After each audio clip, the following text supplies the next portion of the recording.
Mapagpalang araw sa iyo, Sir Seth, at sa inyo mga kagiliw.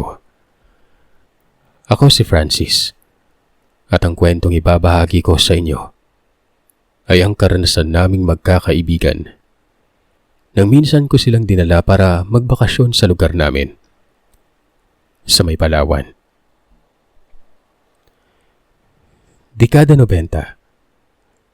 Edad 18 ako nang napadpad ako sa Manila para maghanap ng trabaho. Pinalad naman ako makapasok bilang trabahador sa pabrika ng tela, kung saan may kasamaan ako sa trabaho at naging matalik kong mga kaibigan. Sina Gwen, Kimpoy at Zach. Si Gwen ay katawang babae pero pusong lalaki. Sa madaling salita, tibo po ito. Magkakasama kami sa bahay ng aming inuupahan. Hati-hati kami sa renta ng bahay na yon. Bayad sa tubig at ilaw. Kaya hindi kami nahihirapan. 3 taon ang nakalipas sa trabaho. Naisipan naming magbakasyon. At sa probinsya kung saan ako nakatira, ang aming napili na bakasyonan. Sa isang lugar. Sa Palawan. Mula Manila Airport, 1 oras ang biyahe sa eroplano bago makarating sa Puerto Princesa. Mula Puerto Princesa naman ay nagbiyahe kami ng 1 oras papunta sa aming lugar. Pagsasaka at pangingisdang hanap buhay ng aking pamilya sa probinsya. At ang tirahan namin ay nakatayo sa ibaba ng isang bundok na malapit sa kuweba. Pagkatapos ng mahaba-habang biyahe, nakarating na rin kami sa lugar. Natuwa naman ang mga magulang ko na sina Mama Bettina at Papa Nelo. Ito kasi ang unang pagkakataon na umuwi ako pagkatapos ng 3 taon na hindi ako nakauwi sa bahay. Kagad kong ipinakilala sa kanila ang aking mga kaibigan. At kagaya ng inaasahan, tinanggap sila ng maayos ng aking magulang. Sunod ko silang pinakilala sa lola ko na tinatawag naming Nanay Ilang. Kilala ito bilang isang magaling na albularyo sa lugar. Kaya maraming tao ang pumupunta sa bahay, lalo na sa araw ng Sabado at Linggo. Nakatakda kaming mananatili ng 2 linggo sa aming lugar kaya marami kaming oras na gumala sa iba't ibang lugar nun at isla na malapit sa lugar. Pero sinabihan kami ni Papa na huwag kaming pumunta sa lugar kung saan pinagbabawalan kaming puntahan simula noong kabataan ko pa lamang. Malapit lamang sa bahay ang bundok na ito. Tinatawag nila itong Sinumpang Bundok. Ayon kay Nanay Ilang, kaya ito tinawag na sinumpa dahil sa may pamilya ng pangkukulam at pamilya ng aswang na nakatira sa lugar na yon. Hindi pwedeng makababa ng bundok ang 2 pamilya na ito. Dahil sa oras na bumaba sila sa bundok na yon, yun na rin ang katapusan ng buhay nila. Sabi-sabi rin na delikado sa mga turistang bundok na yon. Dahil ang mga naliligaw sa bundok na ito ay hindi na nakakabalik pa. Lalo na kapag ang tao na umakyat doon, walang kaalam-alam sa mga lihim na aral. Magiging biktima at magiging pagkain na lamang ito ng mga naninirahan sa taas ng lugar na yon. Kaya para maiwasan ang ganitong pangyayari, mahigpit kaming pinagbawalan na umakyat sa bundok. Kaya hindi rin kami umaakyat sa bundok na ito dahil sa takot kami sa mga sabi-sabi ng matatanda at maging sa mga bilin ni Nanay Ilang. Hindi naman inalintana ng mga kaibigan ko ang tungkol sa bundok. Dagat naman ang pinupuntirya naming puntahan at wala sa isip namin ang mamundok noon. Unang araw namin sa probinsya. Umagang-umaga pa lamang. Kakagising lang namin nang may dumating na mag-anak. Nakabalot ang buong katawan ng dalaga ng isang makapal na kumot noon. Sa kung anong dahilan, hindi namin alam. Balot din ang mukha nito at tanging mata lamang ang aming nakikita. Hindi nga namin alam kung nakakahinga pa ba ito o hindi dahil sa klase ng pagkabalot sa mukha niya. Pinapasok na ni Nanay Ilang ang magpamilya sa kanyang kubo noon, kung saan siya nagagamot. At lugar din yun na gustong gusto naming tinatambayan. At dahil naroroon kaming 4 sa lugar, inutusan kami ni Nanay na alalayan ko ang dalaga.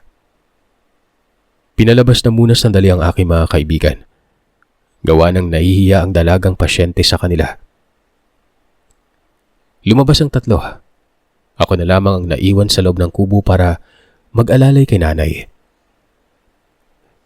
Tinanong ni Nanay ang magulang ng babae kung ano ang nangyayari sa dalaga. Na noon ay pinakilala ng kanyang magulang sa pangalan na Carla. Hindi din namin maipaliwanag, Nay. Umuwi lang yan galing sa eskwela na hindi na maganda yung pakiramdam. Nilagnat kagabi, pero kaninang umaga, nagulat kami dahil maraming bukol na yung tumutubo sa katawan niya. Sa mukha tingnan mo, nag-aalala kami ng papa niya kaya dinala namin siya dito. Paliwanag ng ginang kay Nanay Ilang. Ang unang ginawa ni Nanay, tinanggal ang nakatakip na tela sa mukha ng dalaga. Nagulat kami nang nakita namin ang napakaraming butlig mula sa mukha hanggang sa kamay nun, sa katawan at sa paa. Malutong na mura ang nabitawan ni Nanay Ilang nang makita niya ang mga butlig na yon. Ayon sa kanya, nabarang ang dalaga. Isang delikado at nakakamatay na barang ang dumapo sa sistema ng dalaga. Kaya tinanong niya ito kung may nakaaway ba ito o may nakalaban itong may alam sa ganung karunungan. Kahit nahihirapan sa pagsasalita, ay nagkwento ang dalaga. Ayon sa kanya ay nagkasagutan sila ng isang matanda sa ibaba ng bundok kahapon ng umaga, habang naglalakad siya patawid ng tulay para pumunta sana sa eskwelahan. Ayon pa sa kanya, pinipilit siya ng ginang na bumili ng binibenta nitong kakanin pero hindi siya bumali. Gawa ng ang kanyang pera ay sakto na lamang pambayad sa mamasahe niya papunta sa paaralan. Pinakiusapan naman siya ng ginang na dalhin niya sa paaralan ang kakanin ng kanyang mabenta. Pero muli niya itong tinanggihan dahil sa hindi niya naman kilala ang matandang yon. Noong umaga niya lamang ito nakita. Kaya naman hindi niya alam kung bakit siya nito pinakiusapan na magbenta. Tumalak umano ang matanda, kaya hindi niya rin napigilan ang kanyang sarili. Sinagot niya ito bago siya nagpasyang umalis na dahil mahuhuli na nga siya sa eskwela. 3:00 umano ng hapon. Kung saan huling klase na niya sa hapon ay doon na siya nakaramdam ng sakit ng ulo. Doon na rin siya nilagnat. Habang nagbabiyahe siya pauwi sa kanila, unti-unting tumaas ang lagnat niya. Ang huling naaalala niya ay nasa labas na siya ng kanilang bakuran nang makaramdam siya ng pagkahilo noon. Umaga na siya nang magising at ganito na ang kanyang kalagayan. Napailing na lamang si Nanay Ilang. Isang tao lang ang kilala niyang mambabarang sa aming lugar. Yun ay ang mambabarang na nakatira sa sinumpang bundok. Si Siking. Kahit hindi pa ito nakaengkwentro ni Nanay Ilang, malakas ang kutob niya na si Siking ang may kagagawan ng pambabarang sa dalaga. Dahil sa nangyari, kaagad na kumuha si Nanay ng isang baso ng malinis na tubig. Inorasyonan niya ito. Pinainom niya sa dalaga na noon ay nahihiya kahit mag-angat lamang ng kanyang paningin. Pagkatapos na mainom yun ng dalaga, sinabihan ito ni Nanay na magpahinga lamang muna. Hindi na niya ito pinayagan pang lumabas ng kubo. Sinabihan niya na lamang ang magulang ng dalaga na kumuha na lamang ng mga gamit ng dalaga nun. Sa amin na muna ito mananatili kasama ng ginang para may mag-aalaga sa dalagang yon. Delikado na para sa kanya ang bumaba pa ng kubo na ito nang hindi ko siya nagagamot, sabi ni Nanay. Dahil naroroon naman kaming 4 kaya pinakausapan kami ni Nanay Ilang na doon na rin matulog sa kubo tuwing gabi. Kakailanganin niya ng tulong naming 4 para sa kanyang panggagamot. At dahil bago yun para sa mga kaibigan ko, na-excite pa yung mga loko-loko. Dahil sa babae si Gwen, siya ang nakatoka na mag-alalay sa ina ng dalaga kapag kinailangan itong pumunta sa palikuran. Hindi naman tumanggi si Gwen nun. Tila ba nagpapasikat pa ito kay Carla kaya kinansyawan naming tatlo. Umaga pa lamang ng araw na yon, nagawa naming gumala. Pumunta pa kami sa kabilang bahagi ng isla. Sumakay sa bangka na ginagamit ni Papa sa pangingisda at dinala niya kami sa isla na may puti at mapinong buhangin. Doon kami naligo. Kalahating oras ng aming pagtatampisaw sa dagat. Lumapit kami kay Papa. Tinulungan namin siya sa kanyang ginagawa na pangangawil nun. Na makita ko ang lambat sa bangka, tinanong ko si Papa kung maaari ba naming ilatag yung lambat na yon at bulabugin ng tubig para pag nabulabog ang mga isda ay mahuhuli ang mga ito ng lambat. Pumayag naman si Papa kaya nagtulong-tulong na kami sa paghulog ng lambat na yon. Pagkatapos, si Kim po yung unang nagbulabog ng tubig. Sumisid naman ako para tingnan kung marami ang natuhog sa lambat. Marami yon. Kagad akong umahon sa tubig para magbigay ng hudyat na pwede nang hanguin ang lambat. Kaya si Sak ang humila sa lambat na yon.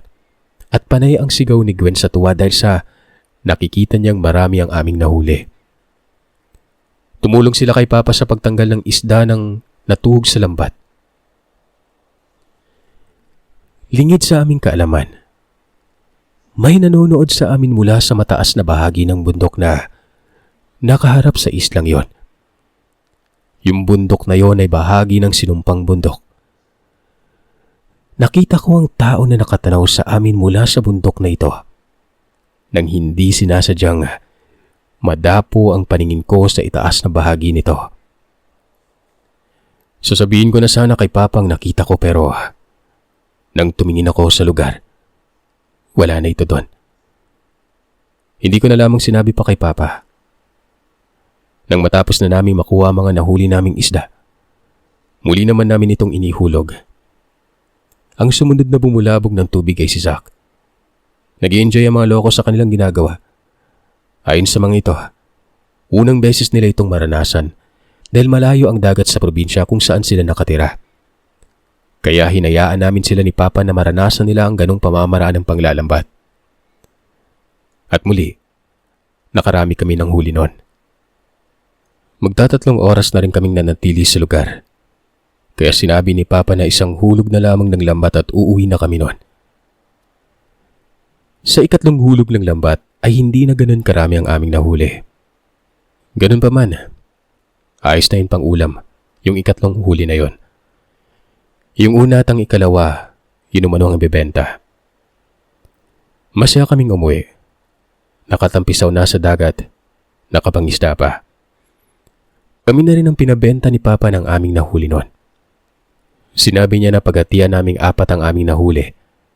Pero ayaw naman ng mga kaibigan kong tanggapin kaya napag-isipan na lamang namin na ibili na lamang yun ng bigas. Bumili na rin kami ng kape, asukal at tinapay. Habang nasa tindahan, may dumating na matandang babae. Tinanong nito si Gwen kung taga saan. Nagbabakasyon lang ho kami dito, Lola. Sa bahay ng kaibigan namin. Ayun siya oh. Sagot ni Gwen sa matanda sabay turo sa akin noon. Walang ano-ano. Hinawakan siya ng matanda sa braso. Pagkatapos ay umalis ito nang walang sinabi na kung ano. Nang makita yun ng tendera, sinabihan ako ng, patingnan mo kaagad yung kaibigan mo sa nanay ilang mo pagka-uwi niyo, Francis. Aswang yung matanda na humawak sa braso ng kaibigan mo. Mabuti na yung naninigarado kaysa magproblema pa kayo. Wika niya. Binilisan na rin ito ang pagbilang sa aming pinamili. Pagkatapos nakapagbayad ay agad na kaming umuwi noon. Papasok pa lamang kami sa bakuran ay dali-dali na kaming sinalubong ni Nanay Ilang. Aba, walang patawad. Pati ang mga bisita natin pinagka-interesan pa. Hindi man lang naisip na dito kayo sa bahay nakatira.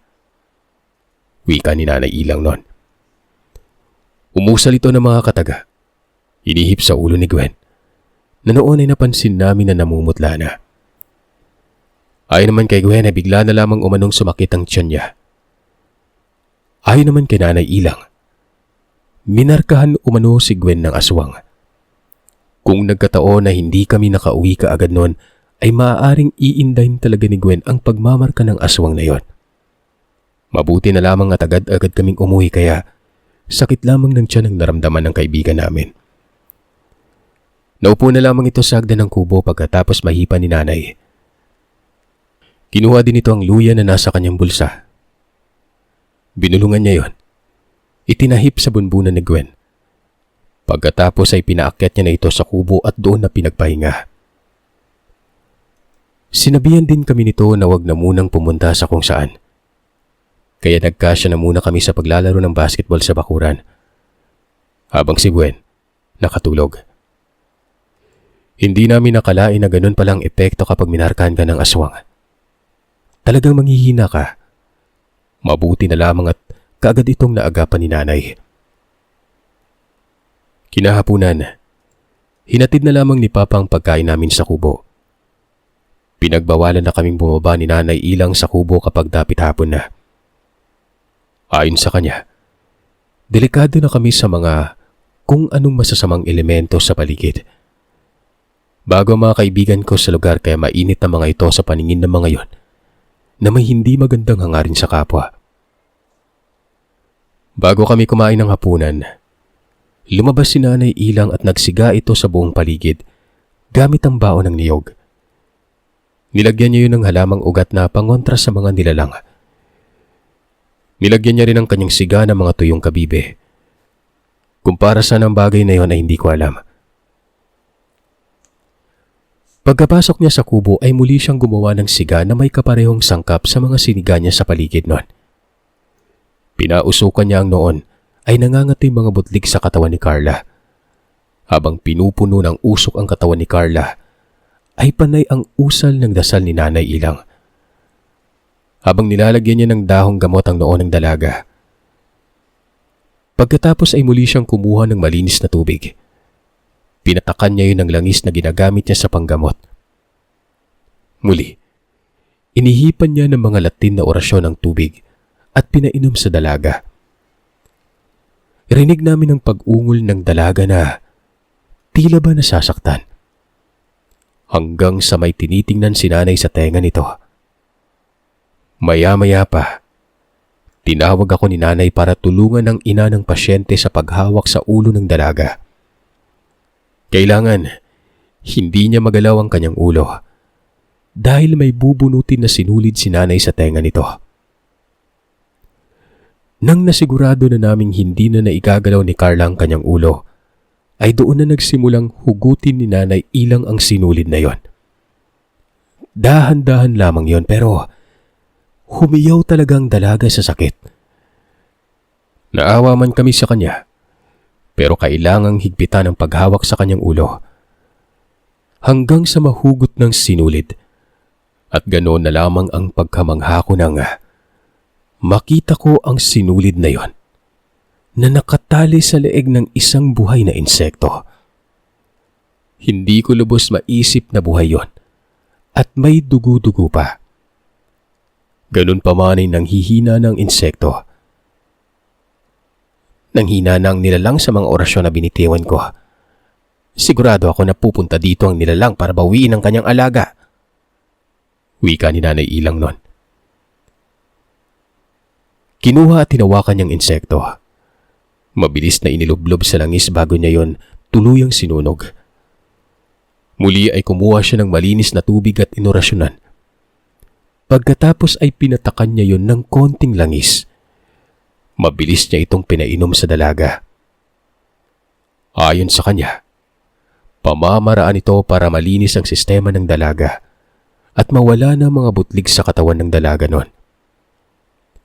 Umalingasaw ang nakakasulasok na amoy habang tinutupok ng baga ang nangingisay na insekto. Pagkatapos na matupok ang insekto ay sinabihan na kami ni Nanay Ilang ng maghapunan na tayo bago pa kayo sumabak sa katatakutan maya-maya. Nagtaka naman kami kung anong katatakutan ang ibig niyang sabihin. At dahil gutom na rin, hinanda na ni Kimpoy at Gwen ang aming pagkain. Salo-salo kaming kumain habang si Carla ay nakatulog. Mahina kaming nag-uusap. Nagpasalamat si nanay sa pagdating naming apat. Dahil ayon sa kanya, ay may nakakasama siya sa kubo na yon. Hindi kagaya nung nakaraan. Si Papa ang katuwang niya pero hati talaga ang atensyon nila. Sa pasyente, sa trabaho, sa bahay. At bukod pa doon, kailangan din nilang bantayan si Mama at ang kapatid ko. Nang matapos kaming kumain ay nakaupo lamang kami sa sahig na nilatagan namin ng karton bago latagan ng banig nun. Naglaro kami ng baraha para hindi kami dalawin ng antok. Natigil ang pagsasaya namin nang makarinig kami ng matinis na tunog. Hindi namin maintindihan kung tunog ba yon ng ibon o tunog ng bayawak. Tumahimik kami at pinakinggan ng maayos ang paghuni. Doon lang namin napagtanto na para bang tunog yun ng isang babae na sumisigaw. Parang nasasaktan na hindi maipaliwanag ang tunog ng matinis na boses na yon. Habang tumatagal, napapalitan ito ng mga garagal na tinig. Palapit ng palapit ang tunog na yon. Tahimik lamang na nakikinig si Nanay Ilang habang hinahanda ang kanyang gamit. Pinaghalong abo ng kabibi at asin. Inurasyonan niya rin ito habang nilalagyan ng bawat sulok ang kubo. Dinagdagan niya rin ng baon ng niyog ang ginawa niyang siga para pausukan si Carla na noon ay mahimbing na natutulog. Habang nagmamatsyag sa paligid ay nakita namin si Gwen na namumutla. Kaya tinukso ito ni Jack at Kimpoy. Ano Gwen? Nagbago na ba isip mo? Magpapakababae ka na ba bago ka tuluyang kainin ng aswang? Panunukso ni Kimpoy na siya namang pinagtawanan namin ni Jack. Napalingon naman si Nanay Ilang sa amin na narinig palang sinabi ni Kimpoy. Kaya napatawa na rin ito. Nang tingnan namin ang nanay ni Carla, doon namin nakita na takot din pala ang ginang. Sinabihan ito ni nanay na umupo sa tabi ni Carla. Ligtas ang anak mo kaya wala kang dapat ikabahala. Paninigurado ni nanay sa ginang. Tumango ito at halatang napanatag sa sinabi na yun ni nanay. Ilang sandali pa ay umawak sa dingding ng kubo ito. Pero kaagad itong bumitaw at tila ba nasaktan yon. May pangontra! Magaling! Wika ng garalgal at nakakakilabot na boses sa labas. Muling nag-usal si nanay ng orasyon. Inilapat niya yon sa bawat sulok ng kubo. Maya-maya pa, may biglang pumapagaspas palayo sa dingding ng kubo na yon. At ang tunog nito ay tila ba nasaktan ito ng todo. Muli naming narinig ang matinis na paghuni. Pero ng mga panahon na yon, papalayo na sa kubo ang tunog ng huni. Hanggang sa tuluyan na lamang itong nawala. Nang tingnan ni Kimpoy ang kanyang relo ay 1:00 na pala ng madaling araw. Matulog na kayo para magising kayo bukas kapag pumunta na dito yung mambabarang at yung nadisgrasyang nilalang kanina. Wika ni Nanay Ilang. Gulat na gulat kami sa sinabi ni nanay. Maging ang ginang na nanay ni Carla ay nagulat sa sinabi nito. Nagbibiro ka lang, di ba, Nay? Tanong ko dito. Mukha ba akong nagbibiro? Balik niyang tanong. Hindi ko alam kung anong isasagot ko sa sinabi na yun ni nanay. Naisip ko pa lang, natatakot na ako sa pwedeng mangyari. Dahil sa sinabi nito, lalong hindi kami dinalaw ng antok, kaya hindi namin nagawang matulog ng gabing yon. Hanggang sa sumapit ng 4:00 ng madaling araw. Gising na sina Mama at Papa sa bahay. Konting sandali na lang, magbubukang liwayway na. Pupunta na sana kami ni Kimpoy sa bahay para kumuha ng mainit na tubig pang kape. Nang may makita kaming anino sa labas ng bakuran. Hindi na lamang kami tumuloy papunta sa kabilang bahay. Nilapitan na lamang namin si Nanay Ilang nun. Gising na ito. Nakikiramdam rin pala. Maya-maya ay may tumawag sa kanyang pangalan. Boses yun ng may edad na babae.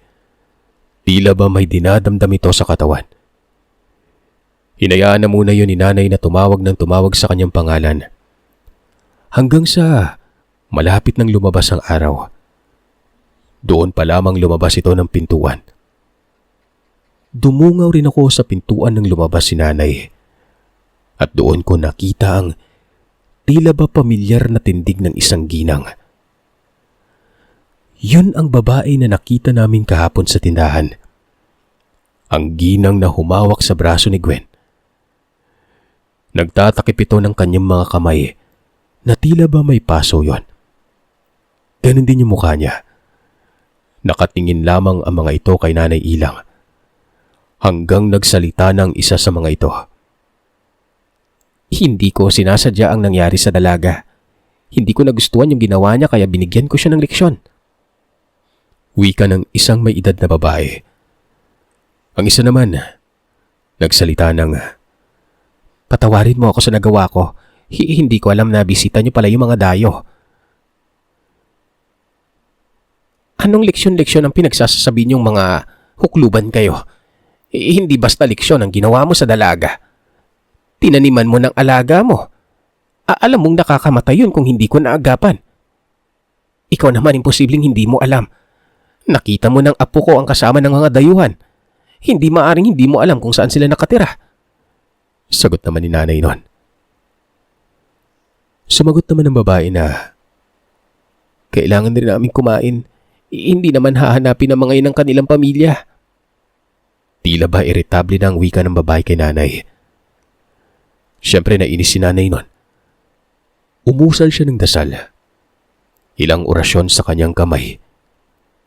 Inihip papunta sa babae na nagsalita. Bigla na lamang natumba ang babae sa lupa. Sinabihan ni nanay ang isang babae na kunin ang kasama niya at umalis na sila doon. Bumalik na lamang kayo kung kaya niyo na akong labanan at kaya niyo nang puksain ang sumpa na ginawad ng ama ko sa inyo. Wika ni nanay sa dalawang babae. Napailing na lamang si nanay habang sinasabi sa akin na hindi sinsero ang dalawang panauhin sa paghingi ng paumanhin kaya huwag pa rin kaming lumayo nun. Hanggat hindi pa natatapos ang sigalot. Sumang-ayon naman kami sa sinabi na yon sa amin ni Nanay Ilang. Bumaba na kami ng kubo ni Kimpoy. Dinala na namin ang mga pinagkainan namin nung gabi. Hinugasan na lamang namin yun. Kumuha na ng mainit na tubig para sa aming kape. Sinabi naman sa amin ni Papa na hindi na muna siya papunta sa laot. Patapusin na muna niya ang paggagamot ni Nanay Ilang sa dalaga na nasa kubo nun. Tumango na lamang ako sa sinabi na yun ni Papa. Bumalik na kami sa kubo dala-dala ang mainit na tubig. Habang nagkakape, napag-usapan namin magkakaibigan kung ano ang aming gagawin. Kung mananatili ba kami o aalis na lamang sa amin at lumipat sa ibang lugar. Kung saan walang ganong klaseng pangyari. Pero sumagot si Gwen nun. Nahintayin na lamang namin umanong gumaling si Carla. At matapos na ang paggagamot ni Nanay Ilang dito para malaman namin kung kailangan nga ba naming umalis sa lugar o mananatili kami hanggang sa dumating ang araw ng pagbalik namin sa Manila. Hindi naman tayo sigurado kung wala nga bang delikadong nangyari sa ibang lugar mga tol. Mas mainam pa dito kasi nandito yung Nanay Ilang mo at mga magulang mo na maaasahan natin. Dagdag ni Gwen. Kaya pumayag na lamang kami. Natulog na lamang kami ng araw na yon. Kinagabihan, nakarinig kaming muli ng matinis na boses na sumisigaw pero walang lumalapit sa kubo. Hanggang sa lumipas na lamang ang mga araw, tuluyan nang gumaling si Carla. Wala nang mga nilalang na pumunta o nagpaparamdam sa kubo. Hanggang sa sinabihan na ni Nanay Ilang ang ina ni Carla na maaari na niyang iuwi ang dalaga dahil magaling na ito. Malakas na. Kami naman, sumasama na kay tatay sa laot. Dinala niya kami sa iba't ibang bahagi ng isla sa lugar. Naging masaya pa rin ang aming bakasyon kahit papano. At nang 3 araw na lamang ang natira sa bakasyon, bumalik na kami sa bayan ng Puerto Princesa. Doon na kami nanatili sa paupahan habang gumagala sa lugar bago bumalik na Manila. Magmula noon, hindi na sumasama ang mga kaibigan ko tuwing magbabakasyon ako sa amin. Hanggang sa nakapundar na ako ng sarili ko at nagkaroon ng pamilya.